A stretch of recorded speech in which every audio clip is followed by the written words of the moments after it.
Hi friends, welcome back to my channel. ഇന്നത്തെ വീഡിയോയിലൂടെ നമ്മൾ നോക്കുന്നത് മലയാള സിനിമയിലെ മുൻനിര നായകന്മാരുടെ ഫസ്റ്റ് ഡേ ഓപ്പണിംഗ് കളക്ഷൻ എത്രയാണ് എന്നുള്ളതാണ് ഇന്നത്തെ വീഡിയോയിലൂടെ നമ്മൾ നോക്കുന്നത്. നിങ്ങൾക്ക് ഈ വീഡിയോ ഇഷ്ടമായി തീർച്ചയായും വീഡിയോ ഒക്കെ നിലയ്ക്കുകയാണ്. അപ്പൊ നമുക്ക് വീഡിയോയിലോട്ട് പോവാം. ഷൈൻ നിഗം ചിത്രം RDX ഫസ്റ്റ് ഡേ കളക്ഷൻ 1,10,00,000 രൂപ. ഷൈജു കുറുപ്പ് ചിത്രം മോഹിനിയാട്ടം ഫസ്റ്റ് ഡേ കളക്ഷൻ 31,00,000 രൂപ. ബേസിൽ ജോസഫ് ചിത്രം അതിരടി ഫസ്റ്റ് ഡേ കളക്ഷൻ 10,30,00,000 രൂപ. നെസ്ലിൻ ചിത്രം Alappuzha gymkhana first day collection 2,75,00,000 രൂപ. കുഞ്ചാക്കോ ബോബൻ ചിത്രം ബൊഗൈൻ വില്ല ഫസ്റ്റ് ഡേ കളക്ഷൻ 7 കോടി രൂപ. ആസിഫ് അലി ചിത്രം രേഖാചിത്രം ഫസ്റ്റ് ഡേ കളക്ഷൻ 2 കോടി രൂപ.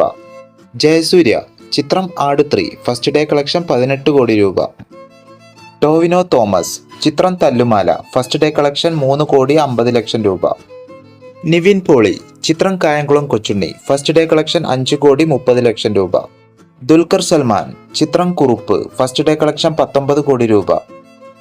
ഫഹദ് ഫാസിൽ ചിത്രം ആവേശം ഫസ്റ്റ് ഡേ കളക്ഷൻ 4 കോടി രൂപ.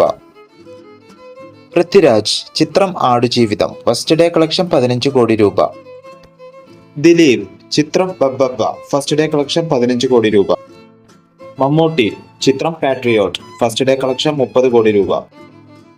മോഹൻലാൽ ചിത്രം എമ്പുരാൻ ഫസ്റ്റ് ഡേ കളക്ഷൻ 68 കോടി രൂപ.